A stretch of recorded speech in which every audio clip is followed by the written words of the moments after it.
All protocols observed. Good morning once again. This is a tribute to my father. No one can mess with me when I'm in my bullfighting hat. These are my father's words spoken to me on the last full day we spent together. I just come back from Bilbao in Spain, where I was attending a conference. And I came back with a hat, an authentic Spanish hat that they wear during bullfighting competitions there. So when I gave him the hat, I put it on his head, and he immediately said to me, "I feel like a bullfighter already." And then he went on to say, "Nobody can mess with me when I'm in my bullfighting hat." That was the Chebukati you knew, and that was the Chebukati the world knew. A man you couldn't mess with. But through my eyes and through the eyes of the family members seated here, you will see him as simply the best father, husband, brother that you could ever have. It is said that if you think Chebukati is tough and doesn't smile, then you don't know Chebukati. In my formative years, my father instilled in me a sense of responsibilities. While growing up in Nyali together, in Mombasa, he entrusted me with the responsibility of managing staff salaries and other procurement matters. Each month I would prepare a budget, present it to him for approval, collect the funds, disburse the funds, and ensure that everybody appended their signature to confirm receipt of the funds. To him, it wasn't just about the arithmetic. It was about the understanding of the value of labor and the dignity of fairness. These skills would later prove invaluable in my career. And this was my dad, the nurturer. On to high school, and it was just the two of us in Mombasa in a large 6-bedroom mansion.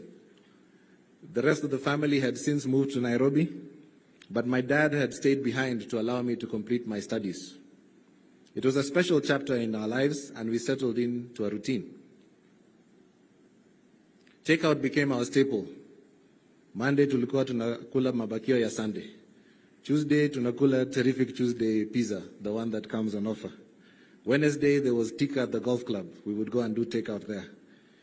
Eventually we realized that this is unsustainable, and we decided to teach ourselves how to cook. He would occasionally bring back mudfish from South Coast, where he had a client, and I would experiment to try and make this fish taste nice. For those who know mudfish, perhaps Speaker, you might know, it is quite frankly the most horrible fish you can ever eat in this world. But together we made a meal out of it, and he would cook ugali and I would cook the fish. But the point was never the meals. The point was the conversations that we shared over dinner every night. This was his way of guiding me. It was never forceful, but gentle, trusting, and with room for me to grow into my own choices. And this was my dad, the companion. Driving was another bond we shared. It started in Mombasa, where I often chauffeured him to his meetings. And over time, I became the designated family driver, much to the displeasure of my two older siblings seated here. Together, we traveled thousands of kilometers, Mombasa to Nairobi, Kitale, Njoro, and the Great Rift Valley. He was always in the passenger seat, guiding me with his steady voice. Of course, the road trips weren't without their hiccups. Whenever I hit a pothole too hard or took a turn too fast, my mother would grumble from the back seat, but he would always defend me and say, "Leave him alone." If I was driving, it would be much, much worse. And that was my dad, the unwavering supporter, a believer in my dreams. Later, I joined USIU Africa for a degree in applied computer technology. Upon graduation, I immediately secured an internship and then a job.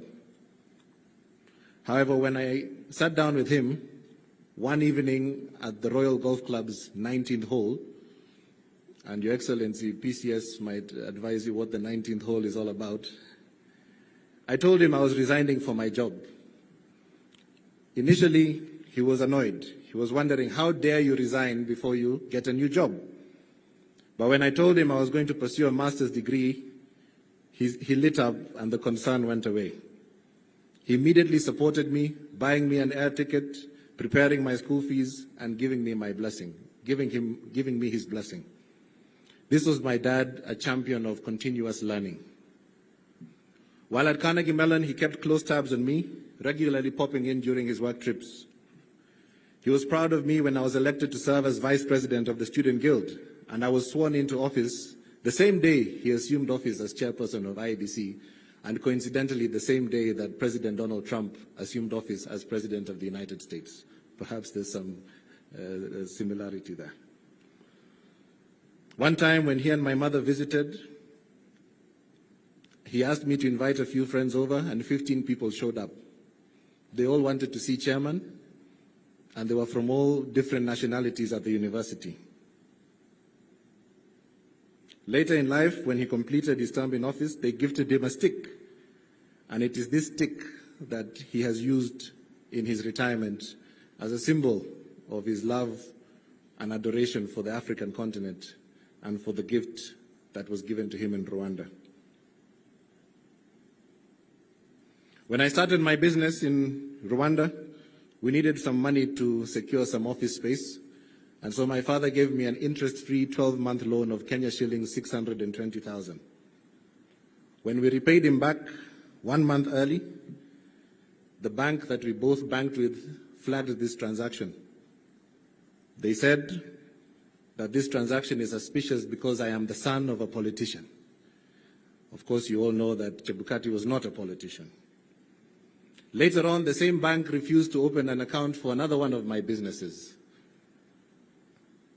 And when my dad heard of this, he went together with my mom to the bank and they began closing accounts helter-skelter. This was my dad, who never allowed his family to be mistreated, and you couldn't mess with him.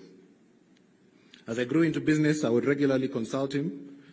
He would challenge me to go after more, do more, and market myself.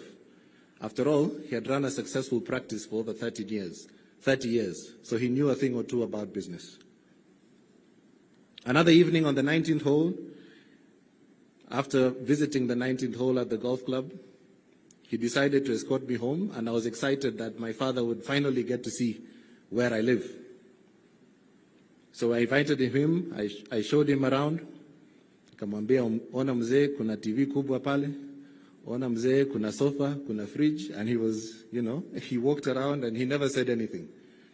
Then we went onto the balcony and I told him that I've secured clients and I'm doing very well and, there's this much in client billables. He looked at me and he simply said, "Iyo ni kidogo, you need to double your income. You need to do better." As time went on, my hard work was recognized and I was invited to Carnegie Mellon University in Pittsburgh to receive an award. This is an award given to less than 100 alumni of over 100,000 globally. My father insisted on coming with me and he insisted that we're going to fly in business class together.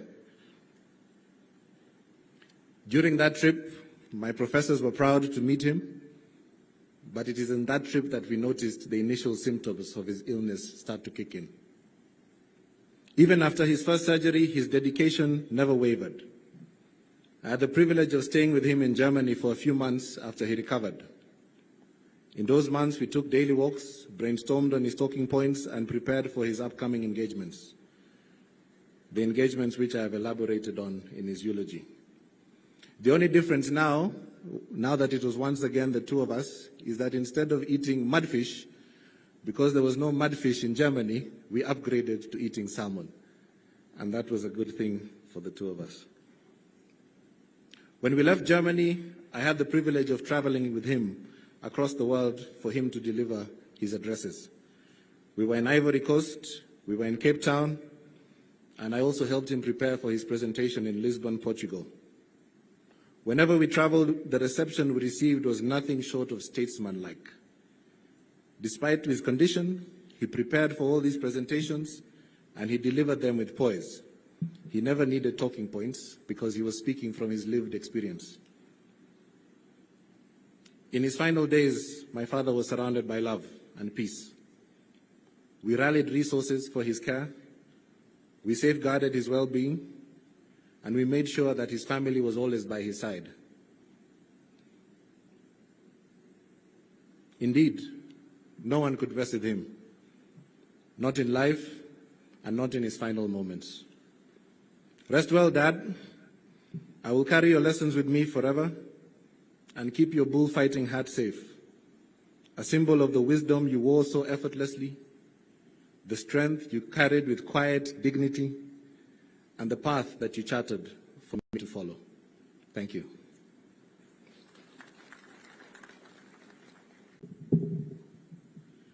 Yes, all protocols observed. Good morning once again. My tribute, as you can see, it's short and sweet. So I'll go on to read it. Thursday, 20th February 2025 will be a day I will always remember. The day you are promoted to heaven. It has been a long journey, Daddy. I never thought you would leave us in our early 30s. And it pains me to realize that you will not be there for us, your children, to give back to you. These past days, I've been going down memory lane, and I am proud that I was given the opportunity to call you my father. Daddy, you loved us deeply and worked tirelessly to ensure we had all we had needed and more. You are a man who was always willing to lend a helping hand, a man who was and is my #1 role model and mentor, a man of integrity and honesty, an unshakable man. I never thought there was anything you couldn't do. If you wanted to, Daddy, well, except avoid death. We built a lifetime of happy memories, ones I will cherish forever, and which time can never erase.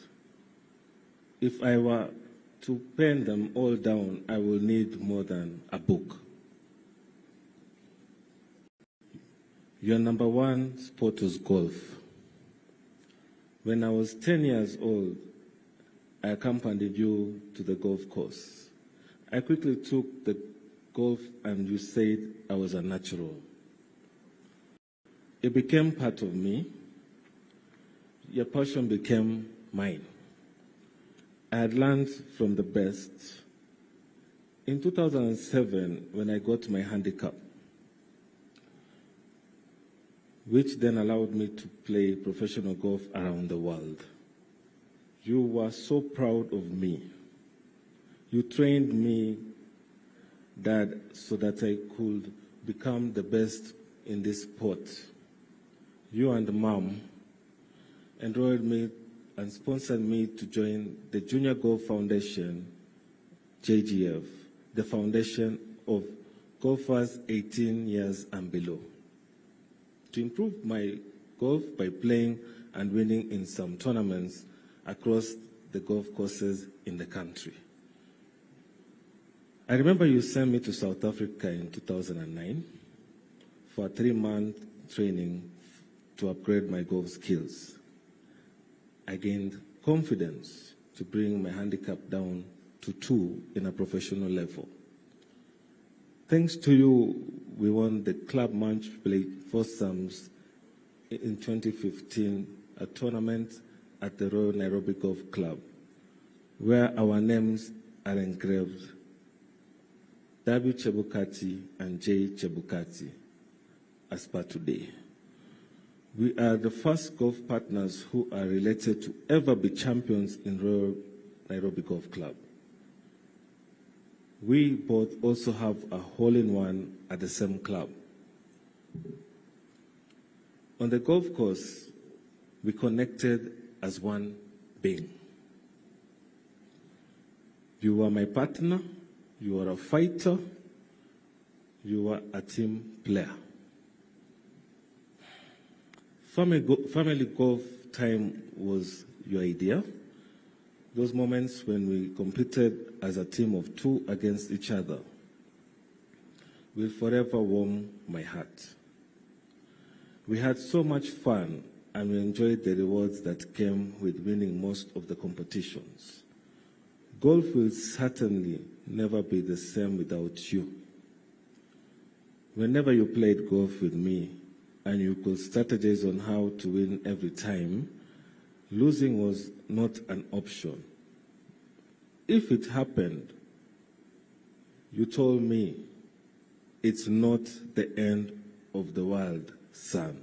Your time will come.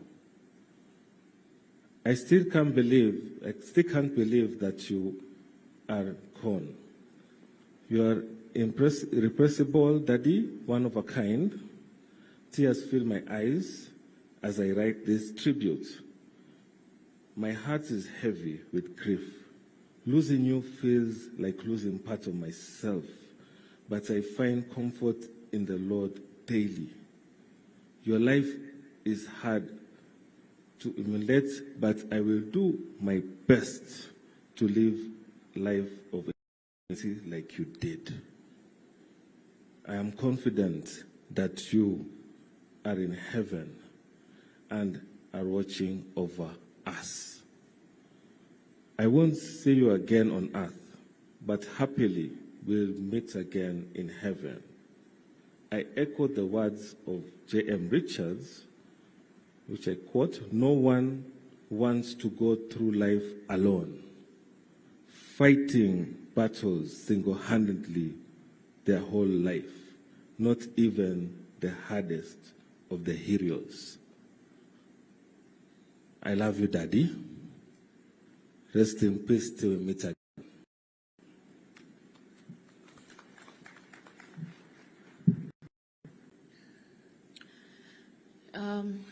His Excellency, President WilliamRuto, all the other dignitaries in the room, allow me to write on the protocols already established.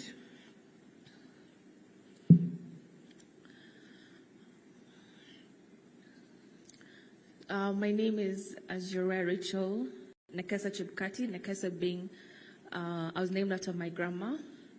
So oftentimes my dad also called me his mom. So I'll start my tribute. To summarize how much of an amazing human being and father you are is an impossible task. I tried to sit down and write from beginning to end. It was impossible. So what I did instead was think about some of the things he used to say to me and quotes he used to say to me. So what I've done in my tributes is like a high-level summary or high-level overview of things that he taught me. So I'll read the quotes. One of them is, he'd always say, plan it, and then when you go to bed, dream about it, dream about doing well. So he would say that to me the night before I had a school exam, I had a presentation to make, I had golf. So we would literally sit down and say, this is what you want to do in hole number 1 all the way to 18. Think about it, dream about it, and go and implement it the next day. Little did I know he was actually teaching me how to visualize and teaching me the power of positive thinking, which has driven me to a lot of successes I would say I've had in my life. He would say, there is nothing you cannot do if you set your mind to it. You encouraged me to aim for the sky and to always believe in myself. You expected excellence, and rightfully so, because you worked hard to ensure you sent us to the best schools and expose us to as many opportunities and experiences as possible. I've been told sometimes when I walk into a room, when I started working, that for a young girl you have a lot of confidence, Where do you get that from? That confidence came from my father. Most importantly, he led by example. He led by example. I'll give an example here. My dad always used to say, he expects excellence. He expects us, when we finish university, we all must get our master's degree by the age of 25. He gave us a target, and we all did get our master's degree. But I recall when I was in my third year of law school, and he kept on saying, so have you started applying to universities? Have you started looking into what you want to do? Have you started thinking about what you want to do? I told him, I don't know, I'm not sure about doing a master's immediately after. He said, no, you must. And I said to him, but you didn't. I asked him, where's your master's? After I said that, my father immediately enrolled for an MBA.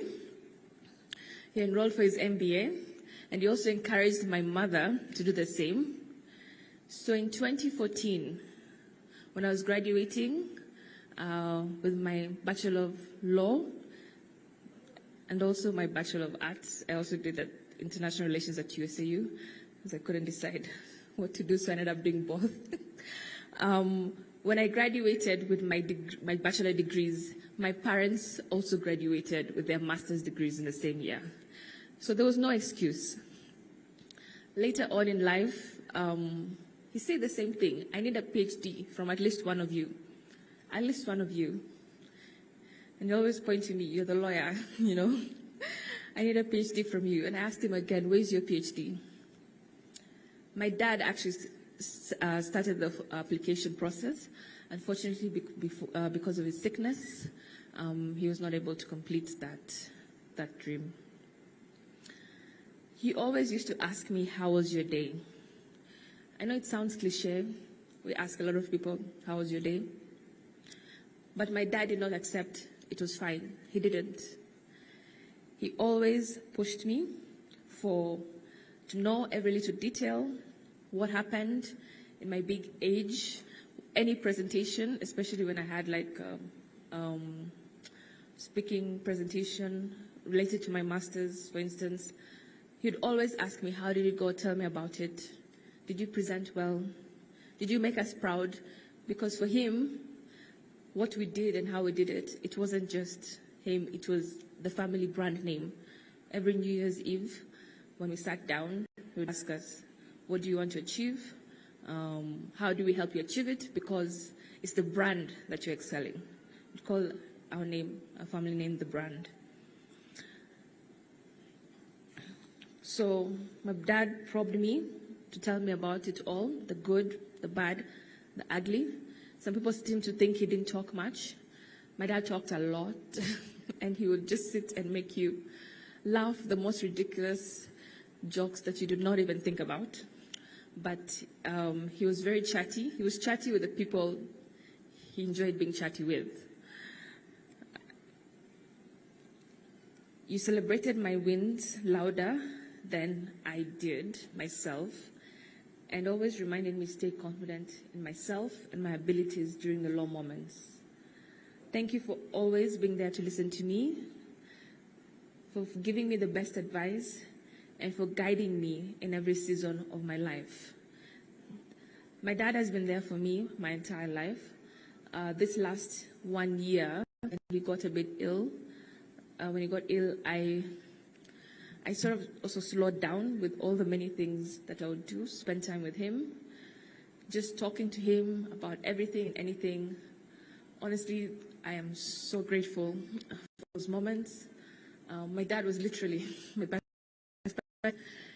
Every weekend, I can count probably 3 weekends away from him, but I spent every weekend last year just with him and enjoying, conversation, having good meals, etc.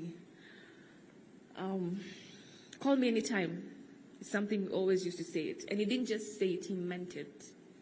He always picked my calls. It did not matter where he was, who he was with at the time that I called. He always picked my call. It doesn't matter who he was with, whether it was an ambassador. He would pick my call and say, oh, I'm here with so-so. My daughter has called me. And then he would go ahead to talk about how great I am, I have a degree, a master's, always took the opportunity to tell them about me. And I recall being anxious during the election periods, in particular 2017, because I was not in the country. I was away for my studies. And I told him, I kept calling him. My dad picked my calls every single time. And when I say I was calling him literally almost 28 times a day because I was very anxious about the whole situation. And he said, I'll pick your call, but the only time I cannot pick your call is when I'm at a press conference. And I said, that's okay, because at least I'll be seeing you on TV, so I'll be at peace. He always used to say, and this he said quite a lot, especially during the last year or so, the words giving up are not in our family's vocabulary. The words giving up are not in our family's vocabulary. Whenever I had a situation to deal with, he always used to say, yes, Rachel, you're a strong Bukusu girl. Giving up is not an option. And it's not just what he said, it's also how he lived his life. It applied to how he raised us, it applied to how he did his work, and it applied to how we played golf together.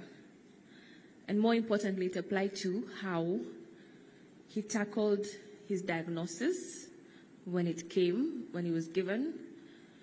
When he was diagnosed with glioblastoma, which is the most aggressive brain tumor cancer that exists.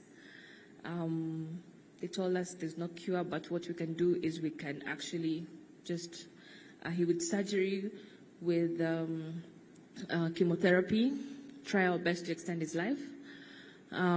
He was given 4 to 6 months to live. That's what the doctor said. And my dad said, this sickness is not going to beat me. He went, got his first surgery, thanks to His Excellency the President. My mom will be the one to give the thank yous on that. And he got his first surgery, came back home. You would not have noticed. He set up a home gym. He was in gym every morning, every evening. He was walking 5 kilometers every morning. He continued with his work. All these presentations that my brother Emmanuel talked about in the eulogy, where he went to Portugal, he went to etc. Interesting enough, that was the second tumor recurred in November of 2023. My dad's conferences, everything was already set up. We asked him, do you want to go? He said he has to. He's already planned for it. The sickness is not going to put him down. So he went for them, and what we agreed was each of us took shifts. We all accompanied him on at least one of them, just in case anything was happening, to help him take his medicines. Anyone who has experience in cancer, you know that the medicines are a whole, it was an entire hand luggage bag. So we accompanied him, and my dad did his presentations. After presentations, he would be extremely tired, so just want to sleep. But you would not tell that during the presentations. And he did not want anyone to know. He did not want people to feel bad about it. So we kept it as a family. And I think the very first time we spoke about the cancer was when he passed on. So another thing I would like to say on the giving up. In 2017, there was a lot of calls for him to resign. And of course, at that point, I was much younger. I was scared for my family. I was scared for his life. Of course, he wasn't going to resign, but I said, please, if it just for us, you know. Come 2022, I was with him. I was now here. On the day, just the moments before he went to Bomas to announce the results. At that time, he had already received intelligence that somebody had wanted to end his life to stop him from announcing the results. So we sat together, the pastors prayed, and I hugged my dad, and he looked at me, and I looked at him, and I said to him, you don't even need to say anything, because I know you're going to stand for the truth. I know you're going to stand for Kenyans. I said to him in 2017, I was selfish. I asked you to resign for me. But in 2020, this for you, I know you need to do it for the country. You need to do it for the country. So we looked at each other without really saying much, but knowing that might have been the last time we would have seen each other. I had never seen my dad cry. My dad shed a tear. So I said bye to him, and I said, whatever it is, we will stand by you. And I hugged him, and I said, you go do your thing. I handed him over his speech, which, by the way, I used to assist him a lot with drafting his speeches. He used to trust us as a family also. Emmanuel would assist him in IT stuff as well. So the speech I drafted with him, I handed it over to him. I said, it's a great speech. So all the best. Whatever happens, happens, but we are proud of you either way. He didn't read the speech, by the way, because there was so much chaos at Bomas. But the speech he made was so impactful. He actually came home and he said, he didn't even remember what he said. He actually did not, because it was in a moment, that was him. That was him in his moment. It was such an impactful speech. He came home, he didn't remember what he said. He took off his shoes. He was actually bleeding. He didn't even know he was bleeding. Like, this was just my dad. Get the work done, which he got done. And he was just proud to have done his duty and stood with the truth and stood with his conscience. Because he always said, what he does is for his legacy. And it's not just his legacy, it's our name as well.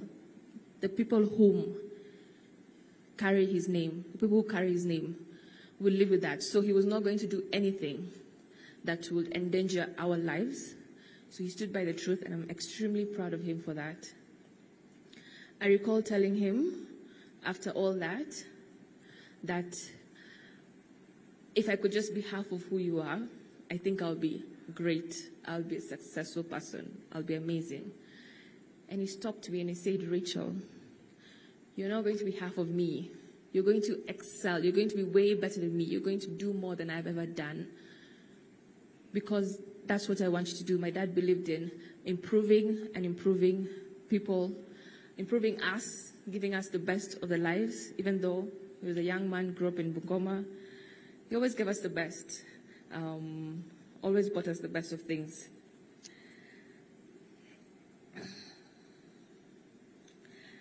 I will miss having you to speak with. I will miss your presence and your hugs. I will miss your witty sense of humor. I will miss discussing the law, politics, and international affairs with you. Allow me to sidetrack for 1 second. My dad used to discuss law, politics quite a lot. 2017, he lost the election. 2007, he lost the election in Sabata, this constituency, formerly known as Sabata. And he had so many things that he was saying. If I was chair, I would have done this. If I was chair, I would have done this. Because he felt like the elections were stolen from him. So when the IBC job was advertised, I recall the first time, very few people applied, so I think they did not have enough people to shortlist. So the second time, him, his colleagues, everybody, especially me, kept on saying, this is for you. I kept telling Daddy, remember all those times we've talked about what you would do, how you embrace technology in elections, how you embrace this and that. I know being a judge was where he wanted to go, but even he ended up applying for this, and he got it. So he always used to say I was the one who pushed him into it. I don't think I pushed him. I think he just did what he had to do, and I just encouraged him the way he would have encouraged me to do anything that I wanted to do. You never stopped learning. You were always eager to read another book, another article, attend another course. As soon as my dad's second surgery came up, he was back to reading because I think at this time he had applied for the Court of Appeal job. He had been back. He started reading law books. There's some he ordered from Amazon, which were delivered to Germany. 2 days after surgery, like he was really back to that, improving himself, how he was going to be a great judge, you know. So he always just wanted to improve himself. I will miss playing golf with you, Daddy. I'll miss our weekly Sunday golf days, which are my favorite childhood memories. You'll always be my favorite golf partner because we always took the risky shot and we would often succeed because it all starts with being confident and believing in self. And when we missed the shot, we remained confident in our ability to make a remarkable recovery. Giving up was never an option, never. It did not matter how badly we were, whether we were 5 down. We always had confidence we were going to win the match play. I am eternally grateful that God blessed me with you as my father. I promise to continue to espouse the values instilled in me and to pass them over to my future children. You've been the epitome of love, love for family, love for the law, and love for country. You have lived your life with purpose, with determination, with courage, and with diligence. Your pursuit of justice is unmatched. You have broken records, defied odds, and were never afraid to stand in your truth, even if it meant being an outlier. All in all, I am glad and grateful that you also lived a full life, as you always remembered to spare time to enjoy it, whether be it on the course, going on holiday, traveling to play different golf courses, spending time with family. He enjoyed his life, besides work. All these traits and more have shaped me into the person I am today. I will forever carry your legacy with me. I love you, Daddy. Being your daughter is the greatest honor of my life. Thank you. Your Excellency, the President, Dr. WilliamRuto, allow me to ride on the protocols that have been established. Mr. President, I saw you admiring my macadamia farm, so I will not take long, so that if I do get a chance, you may walk around the farm. We have 10 acres of coffee, and we have 800 trees of macadamia out there. I have been very strong, but this morning I woke up feeling a bit weak, but I believe that I'll be able to go through my tribute. Sorry, I'm sure many of you are suffering what I'm suffering. We had a lot of dust yesterday. It's been a bit dry, but I've been taking a lot of hot water, so I encourage you to do that, because today I may have lost my voice. Beside me here is my sister, Lucy Muvira, and allow me, Your Excellency, just to call people forward. They will not speak. I just want them to come forward, and that is the team of chair, the team that took care of the chairman. They called him chairman. It's okay. Where is Langat, Ken? Please, wherever you are, quickly come forward as I proceed. Mwangi, Wamukoya, you know yourselves, Eliza, Andrew, and as they come forward, please allow Eric Wakili Nyongesa and the team of lawyers led by Ngumo, Wakili Ngumbo, just to come forward. You will not be speaking. And also Amanda, my cousin. Yeah, please come forward. As you come forward, just one verse that we used to like singing with the chairman in his last days. That is the team that was taking care of him. Choir, if you can assist me. Oh, where are they? But we can just sing. We give all the glory to Jesus. Ruben, maybe you can assist me now that I have no voice of my own.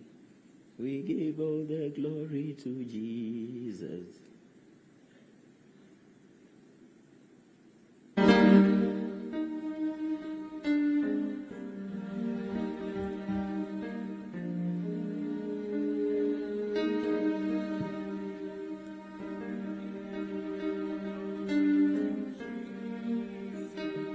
And tell of his love, and tell of his love. We give all the glory to Jesus, and tell of his wonderful love. We give all the glory to Jesus, and tell of his love, his wonderful love. We give all the glory to Jesus, and tell of his wonderful love. Na Yesu apewe wokovu, tangaza neno, tangaza neno. Na Yesu apewe wokovu, tangaza upendo wake. Thank you very much.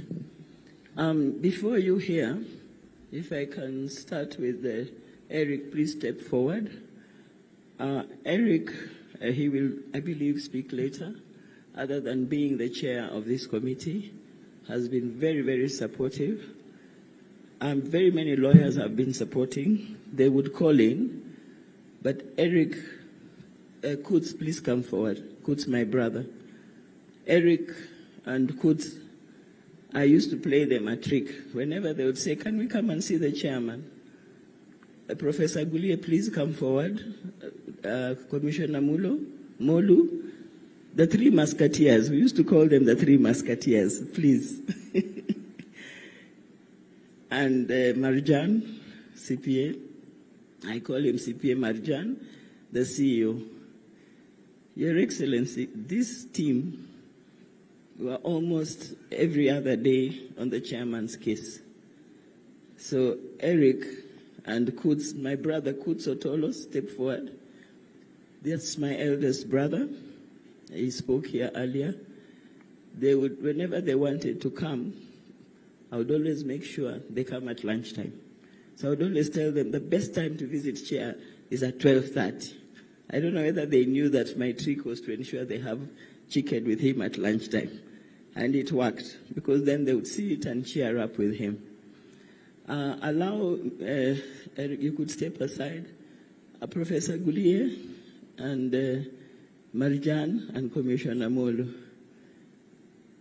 Commissioner Molu appeared to have been the spokesman, because every time Commissioner Molu called and made an inquiry about the chairman, immediately I would be told, get a response from CPA Marjan and Professor Gulie. It would be like it's a follow-up. So they never used to let me know when they are coming. They would wait when they are at Galleria, when they're just very near the home, and they would say, we are on our way. Of course, I couldn't stop him. So they only got off with a cup of tea and samosas whenever they visited. Thank you very much for what you've done for the chairman. In fact, I think they were the last people to see the chairman, those who met in the evening before he passed on. Next we have our Wakilis, Wakili Ngumbo and your team. They will quickly just introduce themselves. Maybe you could just quickly stand here. Your Excellency, the President of the Republic of Kenya, and all excellencies present. My name is George Murugu, advocate. Your Excellency, the President of the Republic of Kenya, all dignitaries present, the Church, fellow mourners, good afternoon. My name is Eric Gumbo. Thank you.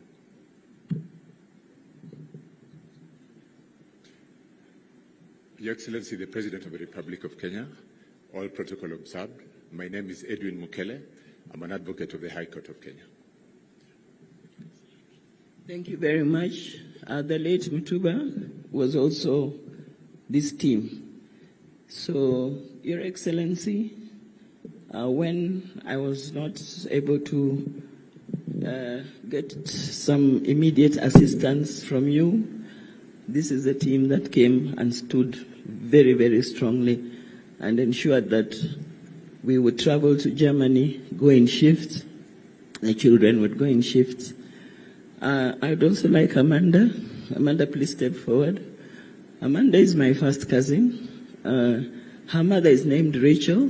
Rachel's named after her mother. And she was always with the chairman. I think she knows more stories about him than I do, because they used to have a lot of discussion sitting out there in the garden. Thank you, Amanda. And that made it very easy to have the eulogy. It came out in a day of his passing. This other team, step forward. I don't see Ken here. This team, God bless them. Langat, step forward. Langat came in as a casual and eventually was trained to be our worker. He was literally almost the right hand of the chairman. They used to chat together, and when we felt the nurses were not giving us the best of treatment, Langat was trained, and he literally took care of the chairman. The chairman loved him, and today him and Chris stepped forward. Chris came, and my mother used to sponsor Chris as a student, but when my mom passed on, I took over his sponsorship until he finished Form 4. His English was not the best, but after they started with chairman and got a lot of training, he used to text me and I wondered what had happened. So I asked him, Chris, what happened? Your English has really improved. He told me chairman always tells him, if you want to speak to me, speak English. Don't just be making sentences. So with time, he came to learn very good English and makes very good sentences, including Langat. Andrew, please step forward. Andrew is the younger brother to the chairman, and they live in Nairobi. Andrew and his wife, and in fact his child Gift was one of the last people that on a Saturday, Gift was the last person to speak with chairman because he wanted to have a swim in the swimming pool, and the chairman said, no, you can't unless you have a swimming costume. So he said he was going to rush home to get a swimming costume to be able to swim. The following day is when Emmanuel came and visited him with the kofia that he has mentioned, the bull kofia. And that is when chairman was in full conversation. That time he was really conversing and engaging. So Andrew, thank you very much. He's also a pastor. Then I have Eliza. Eliza is the youngest and the last born, and was been very, very supportive. Every moment she had, that moment was for her brother. She took care of her brother on behalf of the other siblings, whom I believe you will have a chance to see. Thank you very much, Eliza. Next are these two gentlemen. Mwangi stepped forward, and Wamukoya stepped forward. These are the aides. I had them at aides, but they were very much there for the chairman. Everywhere I went with the chairman, they were there with us. So this team that is here, thank you very much. May God bless you for having done what you've done. You can now take your seats. So my sister and my brother, the day we got the news, and Eric are the ones who escorted me to the hospital. The news of his passing on the 20th of February, the hospital called in and they said, you need to come to hospital now. And that was almost midnight. And I said, why do you want me to come to hospital? But I knew it was that dreaded call that I never hoped that it would come through. And I said, no, I'd rather you talk to my doctor, let them explain to me what the problem is. Because I had spoken to the doctor an hour earlier. My doctors were such that we engaged any time of the day or night. They were very, very supportive. So it turned out that they insisted that they want me to come in. After 5 minutes, they called back. They said, we've spoken to the doctor, and the doctor says, you might as well come in because he had a cardiac arrest, and while we were trying to resuscitate him, we lost him. I said, what do you mean you lost him? You are now telling me he has died? And they said, yes, that's what we are telling you. And I said, you're just telling it to me like that? And they said, yes. Then I said, is that what it means to be a next of kin, that you can be called any time of day or night? And that is when it occurred to me, when you are ready to be a next of kin, then be ready for such shocks. And it reminded me that all these years, when I stood before at Mariakani Christian Center, as you will see in my tribute, when we walked down the aisle with this handsome man that is lying there, when we walked down the aisle, I said, in sickness and in health. I didn't understand the meaning of those words until death did us part. So when you make those vows, just know they are not for the sake of it. Because my husband, I stood with him in sickness and in health. You heard the stories of health. We enjoyed a lot of golf. In sickness, it has been almost 2 years since that day that he was diagnosed with GBM. I will not read my entire tribute. I will interject it once in a while. But I start by saying the formal journey between you, my darling, and I began on the 21st of April 1990 when we solemnized our marriage at Mariakani Christian Center. But our story started long before that. I first met you when I was attending a training sponsored by the National Treasury in Mombasa, 1988. You were then running your law firm, Wanyonyi and Company Advocates. I will fast forward on my tribute and remember that because some of the things which have already been said, I will not repeat them. I remember when you ran for the MP seat in Sabata. Saboti, sorry. I said Sabata because Rachel said Sabata. In Saboti, Trans Nzoia.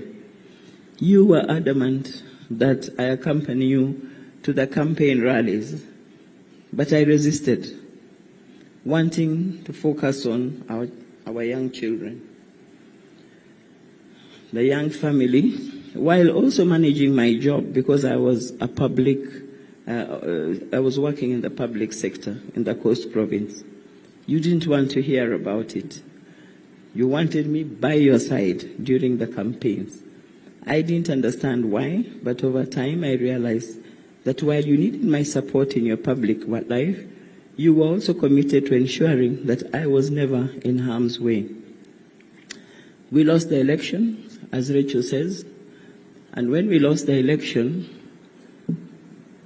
the commissioner didn't allow the results to be tallied.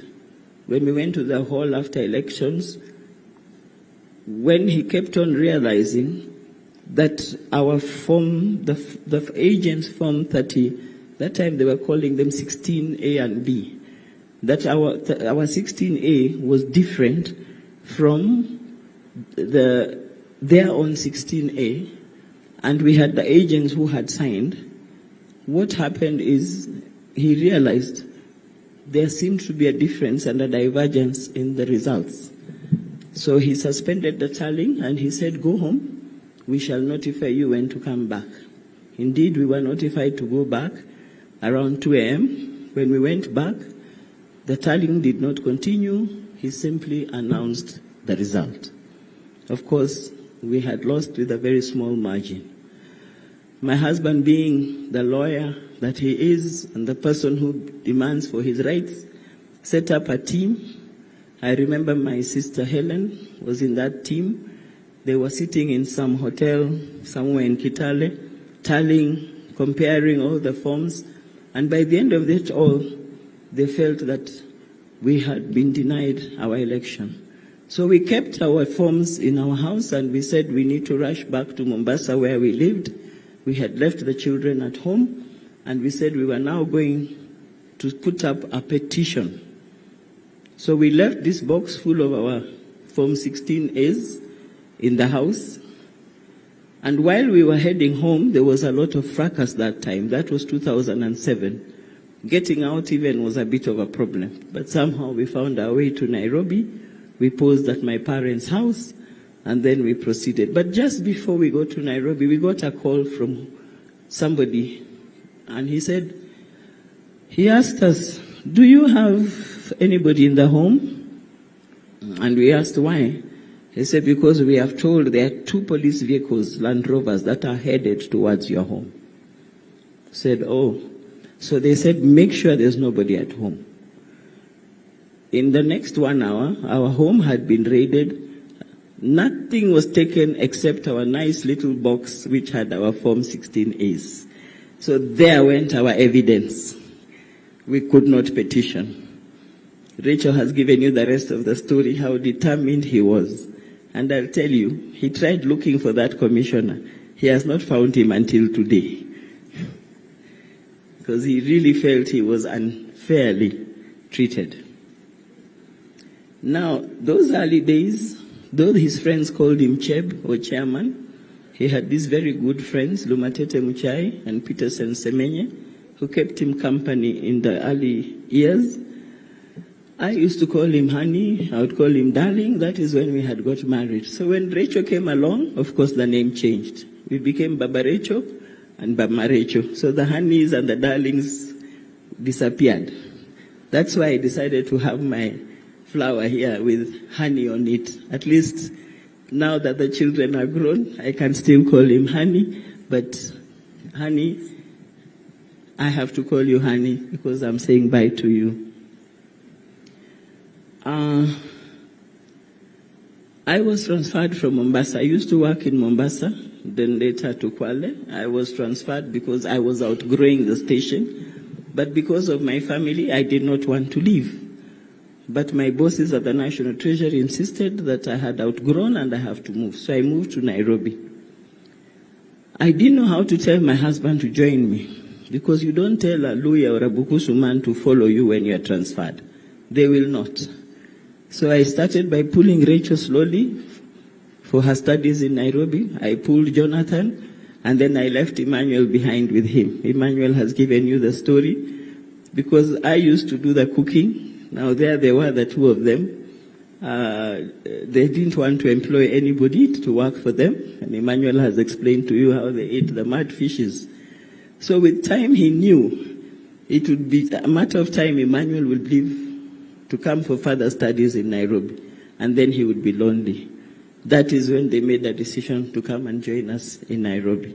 And if they had not come to Nairobi, I don't think they would have established Kuto and Partners, that firm that he established, because then there would have been no need for him to come. He became the managing partner, and other than their company growing in terms of career and everything, that's when now it was easy to do the masters, and it was also easy. It was possible for him now to take up the job as the chairperson of IEBC. We had a lot of, other than playing golf, he encouraged me to take up leadership. Rachel has mentioned it. As for me, I went to the highest level. I became the chairperson of the Kenya Ladies Golf Union, a position he felt I needed to take up. And I thank God for him, because it instilled a lot of leadership skills in me. Now, my husband had this habit of starting a project and throwing it at me. The macadamia trees you see out there, there's coffee somewhere down there. bananas we had done. He just decides, we are going to do this. And then along the way, he says, now you run with it. I didn't then realize, it's only recently it occurred to me, this gentleman was preparing me to take over all these responsibilities. It's only recently, when I had a chance to sit, that it occurred to me that is what he had in mind. Because I have been so strong, I don't know where my strength comes from. But this morning, I almost lost it. I almost lost it, but I have a team of women with me. As I'm giving my tribute, please come forward. Muganda and the team, you know yourselves. Just come and stand here. You will not talk. They have been praying for me. They have been singing for me. And today, usually it's them who insist. Wake up, we are going to pray. Today, I actually talked to them, approached them, and I said, ladies, can you pray? And they prayed. So I was being prepared. Now, my husband is a very generous person. Every birthday, as you have heard in our family, was celebrated. Those younger days, I used to get jewelry for gifts, necklaces, chains, earrings. But as time went by, that changed to buying me phones. The latest iPhone, I'm not an iPhone person, I would go for Samsung. Until now, I'm still a Samsung. But to him, the iPhone was the phone, because he felt he needed to give me the best. I will talk about his surgery.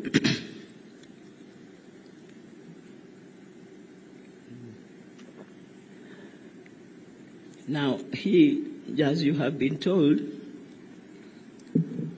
and maybe before that, his favorite verse was read out here, and his favorite verse was Mark 8:36, and he loved saying that, for what shall it profit a man if he shall gain the whole world and lose his own soul? That is a verse he loved. Maybe before I talk of his illness, I can mention that dreadful day of August 15th, 3 days after Rachel's birthday. It was a hectic period for us, no doubt. I will not go into details, but for me it was divine intervention, because just when he was trying to leave the house, he couldn't leave the house for one reason or the other. We requested, the Archbishop Ole Sapit called in to request him to assist in clearing the protocol processes, so that since he had already decided that he was going to announce the results on that day, Ole Sapit called in to say, Archbishop Ole Sapit, he called in to say, I need you to assist me clear the religious team into the bomas, because the queues are heavy. And when I asked who had called in, because he had received almost 4 or 5 calls before that, and he kept on saying, I don't like these calls I'm receiving. So when I asked, so who has called in? He said it is the Archbishop. He explained what he was trying to say, and I told him, please request the Archbishop to come home. They said, but they're just 5 minutes away. Are you ready to receive guests? I said, yes. So in less than 5 minutes, actually 5 minutes, a team of 14 religious men drove into our compound.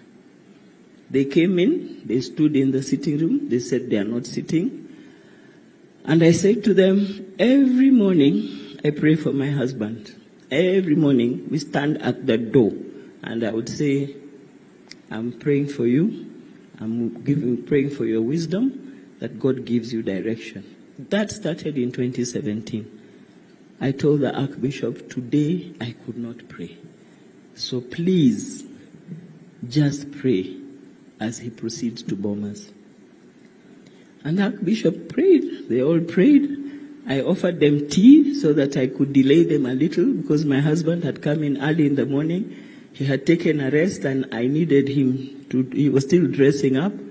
And they said, no, we are not sitting. We have prayed, we want to leave.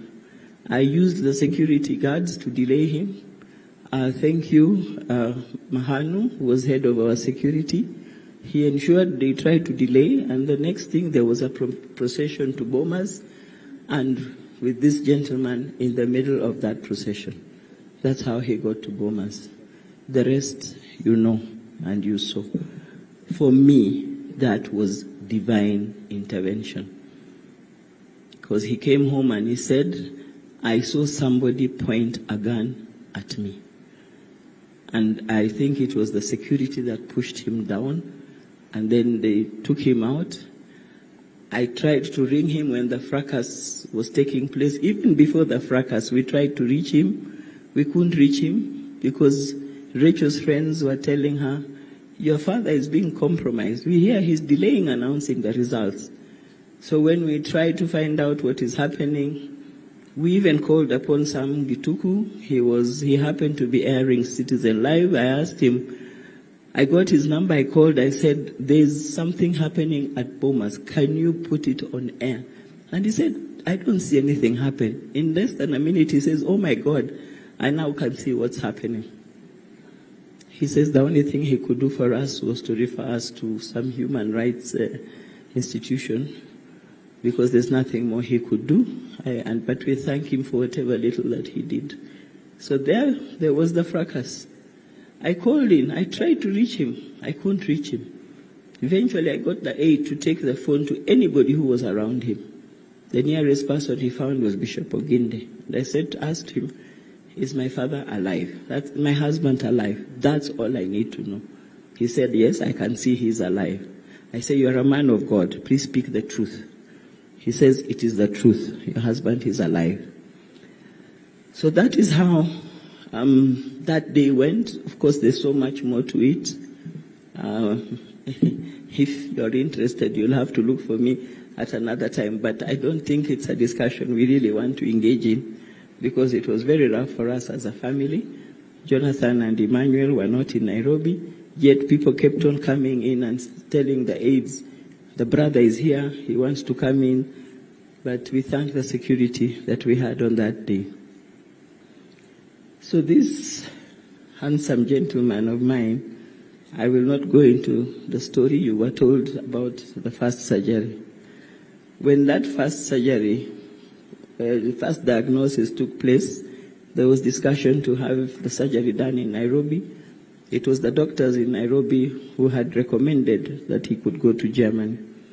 And they are the ones even who arranged for us, because they said, much as it can be done in Kenya, the problem is the equipment we have.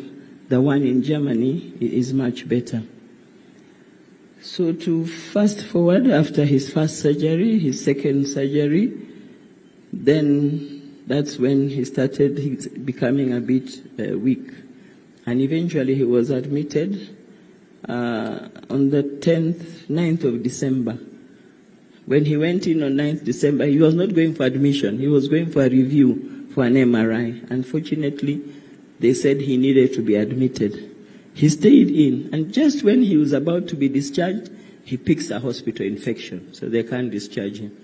So the time that when we kept on trying to get the doctors were willing to discharge him, but just when they're about to discharge him, when he's getting better, they find he has an infection in the chest or an infection here and there. So eventually he was discharged, and he was discharged to palliative care. At this point, he was not speaking. And at that point, a Right Honorable Speaker had visited him in the ICU.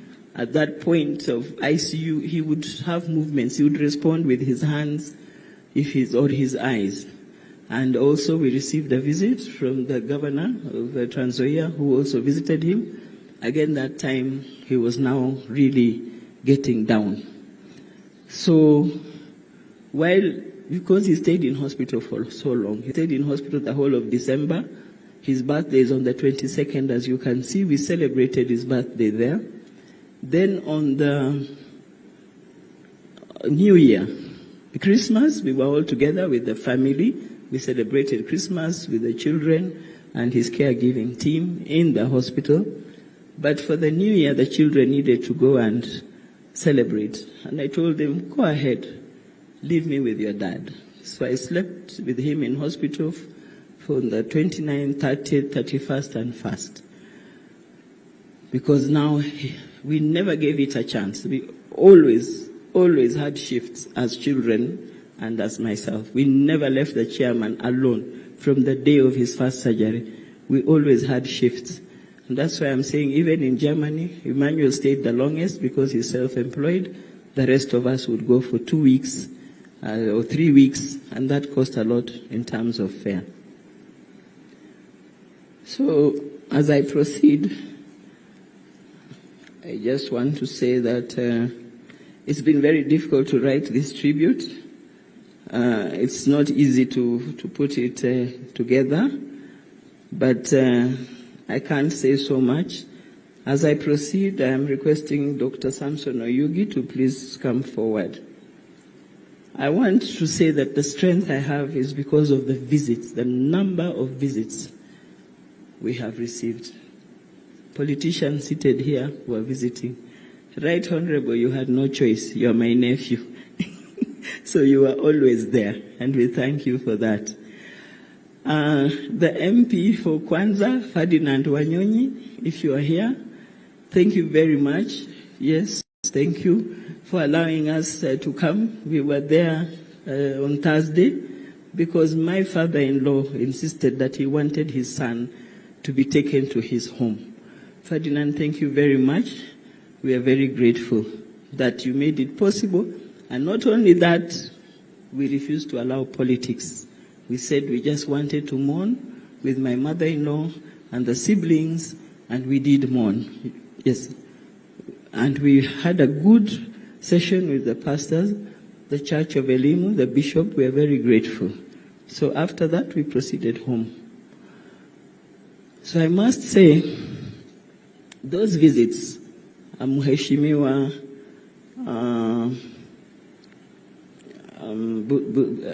Busai, you were with us. You gave us a good reception. You've been with us. You even visited Nairobi. Also, Ferdinand visited Nairobi. And many of you politicians came home. You came home, and I believed when religious people kept on saying, they would come and say, your husband, your father is going to give a testimony. He's going to give a testimony. He will recover from this illness and he'll give a testimony. Dr. Oyugi, you were one of the people who kept on saying, he will give a testimony. I think this is the testimony we are being talked about, because we were wondering, Rachel would ask, but if Daddy is not talking, then how will he give the testimony? Let me tell you, that's what kept us driving, Your Excellency. That's what kept us going, because we were told he's going to give a testimony. Because of the position he had, we had to cut off many of our friends. We had to cut off a lot of the social life. So when we were told he was going to give a testimony, we didn't understand how he was going to do it. I have come to meet so many of you whom I had never met before. Some of you came home. I had never met you. Some of you couldn't get me home, and you called in, yes. And I'm very grateful. That's what has kept me strong. And my prayer is, please continue praying for me and my family to keep us strong. I can't leave the stage without mentioning that, Your Excellency, you gave me, in this process of the chair, I acquired 2 daughters. One is Susan Nahomicha. I will not ask her to come forward because she spoke yesterday. Thank you very much. You sent her to me the day you learned that we had a problem with Professor Hainga also. And I also want to thank Professor Hainga. When my father-in-law was sick, I learned of it around 1 a.m. I called Professor Hainga, that was the other day, and I said to him, my father-in-law has a wound that is giving him trouble as a result of a road accident. You may not have known that when my father-in-law was coming to Nairobi, just before Chairman passed on, he had a road accident. I had not been informed he was coming, so when I called, just to call, and I'm told he's had a road accident in Eldoret. In that accident, 3 people lost their lives. But my father-in-law, I thank God for him. He came out well, but later it was discovered there was an injury on his leg, and apparently an infection set in. Professor Hainga is an expert on wounds, so when I called him, he called the hospital that night, and he has been following up on his case. And he assured me that he spoke to the surgeons of Cherengani, and he's comfortable with the quality of the doctors that were there. So thank you, my daughter. Social media gave me to her. It's the only thing social media has done to me, positive, to give me a daughter. The rest of the time, they have bashed us, they have attacked us. But there's one thing Chairman said to us. Ignore those people. Just ignore them. They've killed him so many times. In fact, every time I get so many calls coming in, I know social media has killed my husband. So I just go discutting off and saying, he's okay, he's okay, he's okay. And everybody says, oh, thank God, we were actually inquiring, what is this we have read? So social media has really not been fair to us. Now that he has rested, I hope they will give us some peace. It has been so difficult. Initially, I didn't have it as rough because I used to trade under the name Mrs. Wanyonyi because I found him as Wanyonyi and Company Advocates. But social media thought I was hiding the name Chebukati. Even, Mr. President, when I went for vetting, an MP walked in and said, during vetting, why are you not using your husband's name? Why are you hiding your name? I said, I'm not hiding my name. The man is called Wanyonyi Wafula Chebukati. So I am Mrs. Wanyonyi.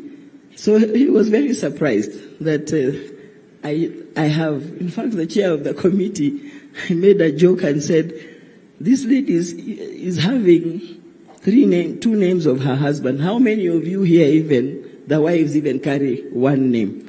I can see some of you smiling, Senator King. So, I must say, he has protected us. He told us, wachana na social media, when you see any bad report, just look at it that this person is making money. Ignore. Wachana nae. Ya anatengeneza pesa. Na anatengeneza pesa kukutumia. So if they want to continue making money, let them talk about the good things that I have had. The tributes that have come out. If there's anybody who knows Chairman, it is IEBC. They had a big ceremony. They requested for 3 hours. We gave them 3 hours. They did a beautiful candle, and they will, I don't know if they'll have a chance to talk, but those are the people who know the chairman. If you say chairman is stone-faced, you don't know the chairman. Chairman talks more than I do. I'm said to be chatty, but he chats more than I do, and his friends will tell you. And I think they have alluded to that. The other daughter, Mr. President, you gave me is a lady called Rose Wanja. I don't know if she's in the house. She must be around. Rose Wanja started the journey of taking the chairman to Germany. She's the one who organized our trips and ensured that we got to Germany. When we came back the second time round, Your Excellency, I don't know whether she was the one to do it. She came in and she assisted. In addition to the team that you had at the office of the President. So, I will take this opportunity to also thank the doctors who started the journey, Dr. Warshaw, Dr. Kureshi, or Mr. Kureshi, Dr. Magoha, Dr. Kiare, Dr. Silverstein, and Dr. Kahuho. These people came out for him. Even when we were giving up, they were giving up. It is us who encouraged them, and they came back. And they kept on saying, it is you people who have made us what we are in terms of chairman. Because chairman was resilient. He decided he'll remain strong. He did not respond the way other patients respond. And the doctors were very surprised. And they attributed that to the backup that he was getting from home, which is true. We stopped at nothing. Nothing. And that's where I can thank my commission of revenue allocation and the staff, because sometimes I would have to adjust programs. If we were supposed to travel far, I would insist, no, can we have these meetings in the boardrooms? So they sacrificed their per diems so that I could have meetings in headquarters. I really thank them. I cannot sit down without thanking the Honorable Speaker, You even visited him. You went all the way to Germany to see him. These children of mine you see here are the force behind Chairman's long stay, because they were there. Rachel came up with a timetable, and we all had to adhere to it. And it worked, and we gave him extra time. If you go and Google glioblastoma, it's 4 to 6 months. Chairman did 21 months. That is because of the support. But again, you need to be able to have a good medical team. Your Excellency the President, I stand here to sincerely thank you. You gave the chairman his extra months.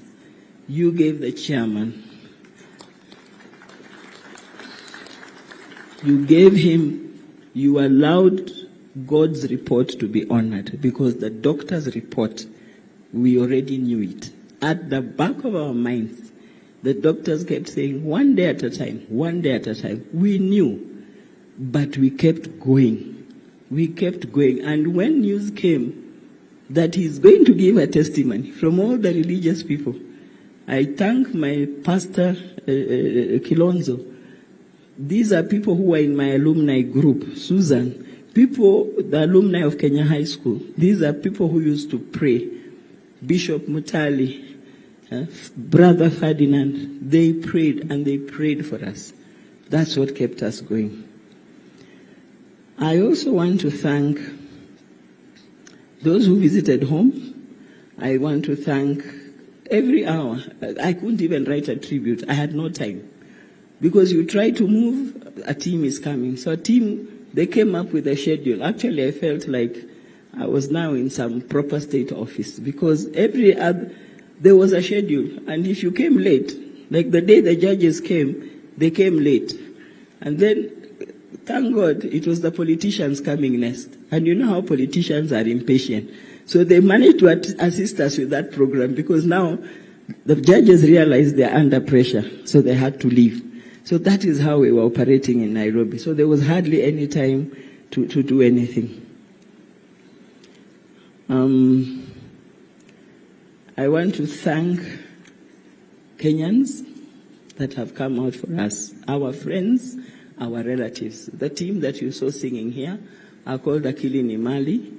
Those are children of my cousins, my mothers. They are my first cousins. They have been so supportive. I want to pull out Engineer David. Engineer David, please, as I speak, come forward. Engineer David Muchilwa, I'm sure he's somewhere out there. Please come forward. David Muchilwa once worked as acting Director General of KERA, and his father and my mother are brother and sister. The other Muchilwas are also there. Another one I pick out is Vera Umurambi. Vera is here.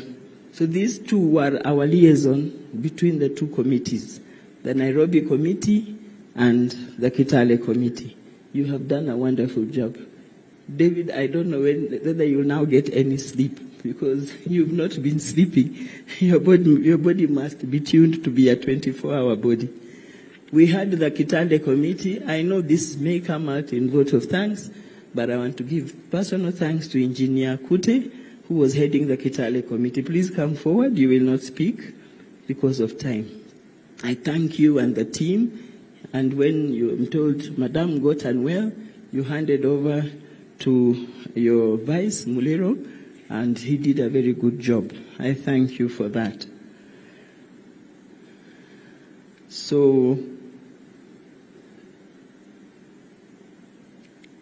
Mr. President, you called me to give me condolences, and you asked me, how are things? Are you okay? How is your budget? And I said, if I was to have chairman's guest alone, I would have managed because of my friends, the support from my friends and relatives. And if your relatives are the speaker here, then you shouldn't have a problem, and other politicians. But because today the guests may not be mine, I may have a problem. Much as I've received so many bulls, even yesterday I received one from the governor. Speaker, you've given us almost 3 bulls already. The President said, leave it to me. So today, you are the guests of the President, not mine. Yesterday, you were my guests, right from Wednesday, Thursday, yesterday, until this morning. Thereafter, you are in the hands of the state. We cannot thank you more. Because to come up with this, the kind of people, I mean, when you come to stand, you will see what is happening out there. It stretches all the way beyond the tent, left and right. Thank you so much, Your Excellency. On behalf of my family, I know it has not been easy for us, but we stand encouraged. Those of you who have been giving us promises of how you will visit us, we have received so many gifts, milk, bread, sugar, everything. It's still there. Please come and visit us and keep on encouraging us. That is all we require from you. May God bless you.